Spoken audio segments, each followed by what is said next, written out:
வணக்கம். பரபரப்பு மீடியா செய்திகளுக்காக நான் நிரோஷன்.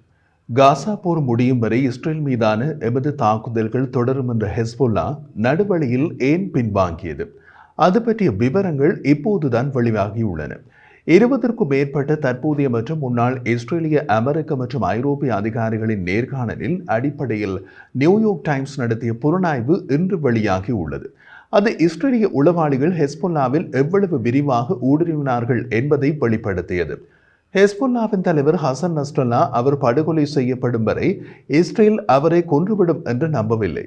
அவர் செப்டம்பர் 27ஆம் தேதி 40 அடி நிலத்தடியில் ஹெஸ்புல்லா கோட்டைக்குள் பதுங்கியிருந்த போது அவரது உதவியாளர்கள் அவரை வேறு பாதுகாப்பான இடத்திற்கு செல்லும்படி வற்புறுத்தினார்கள்.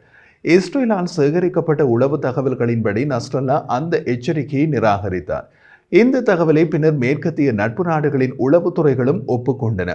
அவரது பார்வையில் இஸ்ரேலுக்கு முழு அளவிலான போரில் விருப்பமில்லை, அதனால் இஸ்ரேல் தம் மீது குறிவைக்காது என்று நம்பினார். ஆனால் இஸ்ரேலிய உளவு அமைப்புகள் அவரது ஒவ்வொரு அசைவையும் கண்காணித்து வருகின்றன என்பதை அவர் உணரவில்லை. பல ஆண்டுகளாக அவ்வாறு செய்து வருகின்றனர். அந்த உளவு தகவல்களின் அடிப்படையில் இஸ்ரேலிய F-15 ஜெட் விமானங்கள் ஆயிரக்கணக்கான பவுண்ட்ஸ்கள் வெடிப்பொருட்களை வீசின. அடுத்த நாள் திரு நஸ்ரல்லாவின் உடல் லெபனானை தளமாக கொண்ட ஒரு உயர்மட்ட ஈரானிய ஜெனரலுக்கு மிக அருகில் கண்டெடுக்கப்பட்டது. அதை பற்றி அறிந்த பலரின் கூற்றுப்படி 2 பேரும் மூச்சு திணறலால் இறந்தனர் என்று இஸ்ரேலிய உளவுத்துறை கண்டுபிடித்தது. இஸ்ரேலுக்கு எதிரான மோதல்களில் பல தசாப்தங்களாக லெபனான் ஹெஸ்புல்லாவின் நீண்ட நாள் தலைவரின் மரணம் லெபனானில் இஸ்ரேல் நடத்திய 2 வார தாக்குதலின் உச்சக்கட்டம். 2 தசாப்த கால முறையான உளவுத்துறை வேலையின் விளைவாக இது ஒரு முழுமையான போருக்கான தயாரிப்பு. இஸ்ரேலிய உளவுத்துறை ஹெஸ்புல்லா தரையடி சுரங்கங்களில் கேட்கும் சாதனங்களை பொருத்துவதற்கு ஆட்களை நியமித்தனர்.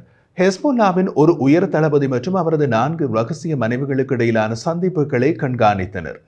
மேலும் ஹெஸ்புல்லா இயக்கத்தின் தலைவர்களின் நகர்வுகளில் நிலையான பார்வையை கொண்டிருந்தனர். மொசாட் முழுமையான தகவல்களை அனைத்து விதங்களிலும் சேகரித்தது. 2023 பிற்பகுதியில் ஹெஸ்புல்லா தொழில்நுட்ப வல்லுநர் ஒருவர் வாக்கி டாக்கியில் உள்ள பேட்டரிகள் குறித்து சந்தேகம் அடைந்த போது தடுமாறினார். இந்த ஆண்டு செப்டம்பரில் ஜூனிட் 8200 உளவு தகவல்களை சேகரித்த போது ஹெஸ்புல்லா செயற்பாட்டாளர்கள் பேஜர்களை பற்றி ஹெஸ்புல்லாவுக்கு சந்தேகம் ஏற்படவே அவற்றில் சிலவற்றை மேலதிக ஆய்வுக்காக ஈரானுக்கு அனுப்புகிறார்கள் என்று தெரிந்து கொண்டது. இந்த நடவடிக்கை அம்பலமாகி விடுமோ என்ற கவலையில் உயர்மட்ட உளவுத்துறை அதிகாரிகள் இஸ்ரேலின் பிரதமர் பெஞ்சமின் நேதன்யாகுவை அவற்றை வெடிக்க செய்யும்படி உத்தரவிடுமாறு வற்புறுத்தினார்கள். இறுதியில் இஸ்ரேலின் பிரதமர் பெஞ்சமின் நேதன்யாகு விஷயம் ஹெஸ்புல்லாவுக்கு தெரிய வருவதற்கு முன் வெடிக்க வைக்க உத்தரவிட்டார்.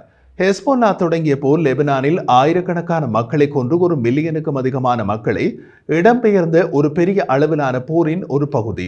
ஹெஸ்புல்லாவின் தோல்வி இஸ்ரேலின் மிகப்பெரிய எதிரிகளில் ஒன்றை சிதைத்து இஸ்ரேலை அழிப்பதில் குறியாக உள்ள ஈரானிய ஆதரவு இயக்கங்களுக்கு ஆயுதம் மற்றும் நிதியுதவி செய்யும் ஈரானின் பிராந்திய மூலோபாயத்திற்கு ஒரு அடியாக இருந்தது. ஈரானின் தலைமையிலான இஸ்லாமிய எதிர்ப்பின் அச்சின் பலவீனம் ஆகியது. மத்திய கிழக்கில் இயக்கவியலை மறுவடிவமைத்தது. அதையடுத்து ஹெஸ்புல்லாவின் வீழ்ச்சி சிரியாவில் அசாத் ஆட்சியின் வீழ்ச்சிக்கு பங்களித்தது. ஹெஸ்புல்லாவுக்கும் ஹமாஸுக்கும் இஸ்ரேலின் அணுகுமுறைகளுக்கு இடையே வேறுபாடு உள்ளது. ஹெஸ்புல்லா மீது இஸ்ரேலின் தீவிர உளவுத்துறை கவனம் செலுத்தியது. ஹெஸ்புல்லா இஸ்ரேலுக்கு மிகப்பெரிய உடனடி அச்சுறுத்தலாக இருப்பதாக நாட்டின் தலைவர்கள் நம்புவதை காட்டுகிறது. இனி ஹெஸ்புல்லாவுக்கு இஸ்ரேலை தாக்கும் ஆர்வமோ அல்லது திறமையோ இல்லை என்று இஸ்ரேலிய உளவுத்துறை நம்புகிறது. இஸ்ரேல் ஹெஸ்புல்லாவில் பல தசாப்தங்களாக தலைவராக திரு நஸ்ரல்லா மற்றும் அவரது உயர்மட்ட தளபதிகளை இஸ்ரேல் கொன்றுவிட்டது. இஸ்ரேலிய உளவுத்துறை மதிப்பீடுகளின்படி அவர்களின் மரணத்திற்கு பின்னர் ஹெஸ்புல்லாவை மீண்டும் கட்டியெழுப்ப பல ஆண்டுகள் ஆகும், ஒருவேளை ஒரு தசாப்தத்திற்கு மேலாகும் என்று முடிவு செய்துள்ளன.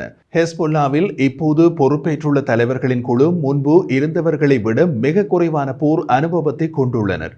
இஸ்ரேலுக்கு எதிரான போரில் ஈடுபடாமல் ஈரானிடமிருந்து ஆதரவையும் நிதியுதவியையும் ஹெஸ்புல்லா தொடர்ந்து பெற முடியாது. இஸ்ரேலை தாக்கினால் ஹெஸ்புல்லாவுக்கு அதிக சேதம் ஏற்படும்.